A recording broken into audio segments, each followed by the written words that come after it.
I'd like to talk to you about Namakavya. Before I do that, I have a paradox for you. I'm a physician. I work in a home hospice team. The team and I treat about 2,000 patients a year. We have a 100% death rate amongst our patients, but almost 100% satisfaction from them and their families. Is there such a thing as a good death for somebody you love and care for? And here's a newsflash. Folks, you will die. Hopefully not during this talk, but you will die. It's the one thing we know for certain. There's no way escaping it. But it's not all bad news. It's not, because the majority of us will be aware of the fact that the end of our life is nearing. Because probably we will not die from sudden death, but rather from a slowly progressive chronic illness.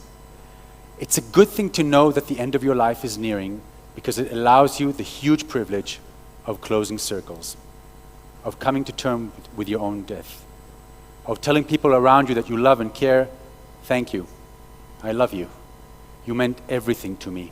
Or, I'm really angry at you, let's talk about it before I'm gone, it's important for me. The ability to do so is a huge source of self-meaning and worth, which allows people to die healed, if not cured, leaving friends and families sad, but much stronger. In short, allowing for a good death. I want to let you in on two of the medical world's less spoken about truths, definitely tonight. Despite all the efforts put in, all the funds spent, and all the amazing technologies developed, unfortunately, we're still at large losing the war to advanced case cancers. Not only that, it's not just cancer. Patients with very advanced cases of end organ failure, like heart failure or lung failure, have a life expectancy similar to patients with the most aggressive cancers. We don't tell that to our terminally ill patients when they come to make crucial decisions about their own treatments. We are rarely honest enough with our patients to tell them that in a lot of the cases, the price they're paying for the treatments is a lot higher than anything they'll ever gain from it. We don't do it because we're so overwhelmed with the need to offer our patients to do something that we forget that sometimes the best option is to shift from doing to being, is to leave the world of medical examinations and tests and hospitalizations and re-enter the world of families and communities and fulfilling last wishes. I often find myself telling patients, terminally ill patients in my palliative care clinic at the hospital, I tell them, go home. I tell their families, take him home. There's got to be something else better that you can do with your time than spend it here and now. It's thanks to giants like Elizabeth Kubler-Ross that talking about death and dying are not only legitimate issues, it is our obligation to do so with our patients. Healthcare providers talking to their patients only about chemotherapy and radiotherapy and surgery are possibly depriving their patients of the right to die healed. It's thanks to another giant, Dame Cicely Saunders, that a new field in medicine has evolved in the last few decades, and it's called palliative medicine. I entered the world of palliative medicine many years ago as a young family physician. I had a patient, Ruth. Ruth was at the time 53 years old, a nurse, divorced, 2 children, and she was diagnosed a few months earlier as having a very advanced case of pancreatic cancer. Knowing how aggressive this cancer was, she decided not to undergo any medical treatments. A few months down the road, in one of our meetings, Ruth looked very, very ill. And I asked her, tell me, how are you coping? How are you doing? And she looked at me with amazing eyes of deep blue and jaundice yellow and told me, Ron, I'm having the best time of my life. I had no idea how many good friends I have, and they're all taking such amazing care of me. I'm like a princess. Everything I ask for is being done. My wish is my command. People listen to what I have to say. Even my ex came back to treat me. But above all, I rediscovered my children. I found out that my children have grown up to be smart, beautiful, intelligent, loving, compassionate, giving young adults. They're everything I'd hoped them to be. And had it not for the illness, I would have probably not have noticed that. So I look at this time as a gift that I got.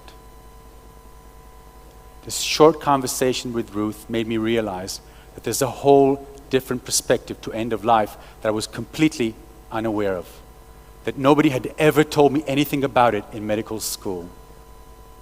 I know that talking about death and dying is very difficult for a lot of healthcare professionals. So I want to offer them a small gift. It's a tool that we've developed, and we call it the 3 Tell Me questions. Tell me what you know about your condition. Tell me what's the one thing you're very afraid of, and tell me what would make you happy now. They're called Tell Me questions because we're not interested in a simple yes-no answer, and they're definitely not simple WH questions. It's a story we're interested in, and patients have stories. Tell me what you understand about your condition. And when you ask this to a terminally ill patient in the room, with there other people in the room present, people who love and care for this patient, you'd be surprised how many times this is the first time they realize this patient knows everything about his condition. And he also knows he's dying. Studies have shown that even terminally ill 3-year-old children know that they're going to die. Their entire behavior changes towards the end of life. Tell me what you're most afraid of. And not as expected, the answer is not the fear of death. These are people who have been sick for a long time. Death is not an issue.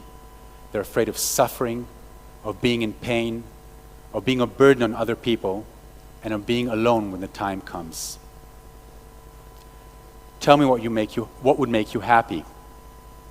And sometimes when you ask patients this question, you see a small, what we call a recognition smile. They go, And you know they're thinking, well, being healthy would make me happy.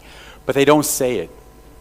Rather, they answer doable, tangible things. For example, making it to my grandson's wedding. Seeing the house I helped design a few years ago and I think is a masterpiece. Going to the sea for the last time. Or talking to my sister whom I haven't spoken to in 30 years. It's really important to me. They're all doable, tangible, executable things if asked at the right time, if given enough chance. It teaches us that today we're all so obsessed about finding solutions to questions that terminally ill patients are not concerned about. They're not concerned about issues of longevity and survival, but rather on issues of their quality of life, the comfort of their life, and the quality of their own death. Now, I'm a true believer in options, and I believe people should have the option of receiving excellent palliative care at the end of life in hospitals, but also in the comfort of their own homes. It wasn't long ago that death was considered to be an acceptable consequence of life, and people mainly died in the place where they lived, in their own homes.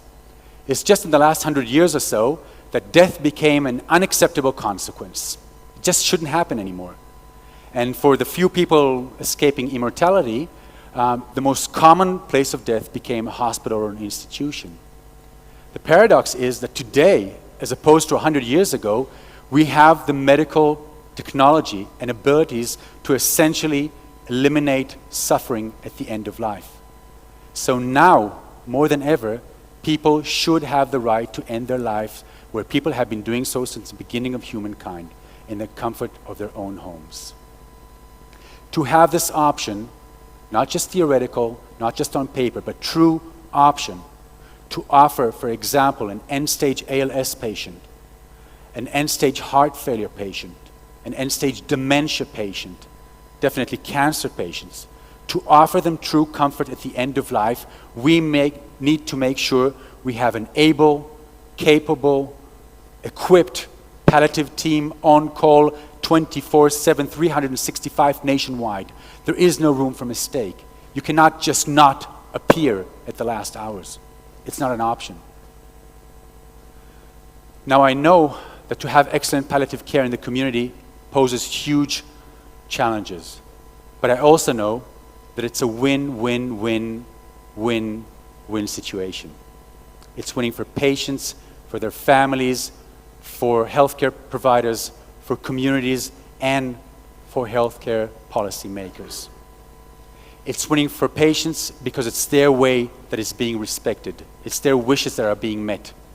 It's winning for their families because it's so much easier to take care of somebody you love when you know you're doing what they wanted you to do. And it also makes the bereavement period after death much more at peace. It's winning for our healthcare providers because it's a whole other set of toolkits that we have in our medical toolbox.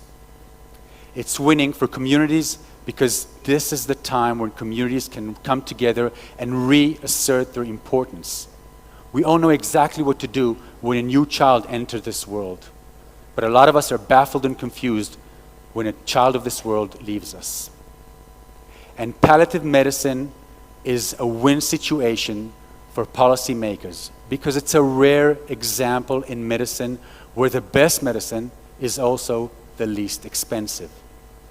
Huge funds can be shifted from unnecessary tests and imaging and treatments to places where these funds are needed elsewhere in the medical world, and they're always needed somewhere else.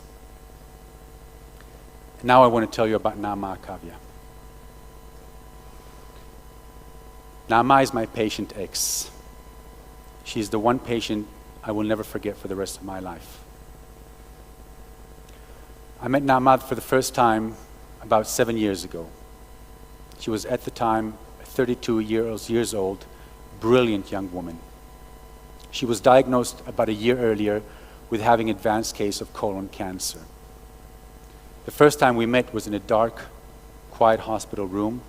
Her entire family was sitting around her. And Naama looked at me and said, "I want to die. Help me die. I used to dance. I can't do that anymore. I used to do academic work, and I can't do that anymore. There's just no point." It turns out that she had woken up for an emergency surgery a few hours earlier because of bowel obstruction from the tumor. They essentially opened her up and closed her right back because there was nothing operable they could offer her. So I did the only thing I could do at that particular moment, and that is ask her the 3 tell me questions. Tell me what you know about your condition. As expected, Naama knew everything about her condition. Tell me what you're most afraid of.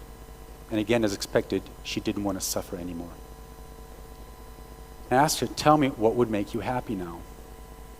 And she thought for a second and said, I'd like to finish my PhD. And it turned out that Naama was really close to finishing her brilliant dissertation at UCLA on the work of the famous psychiatrist, Dr. Rorschach.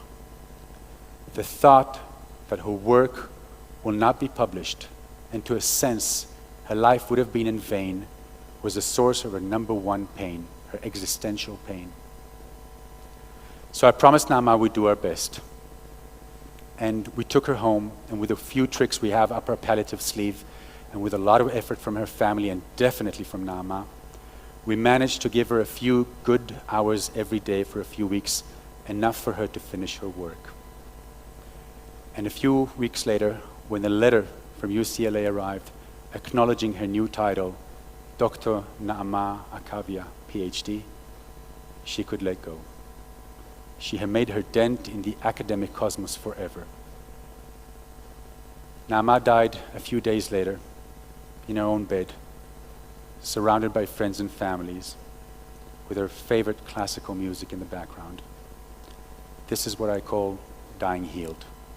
Thank you.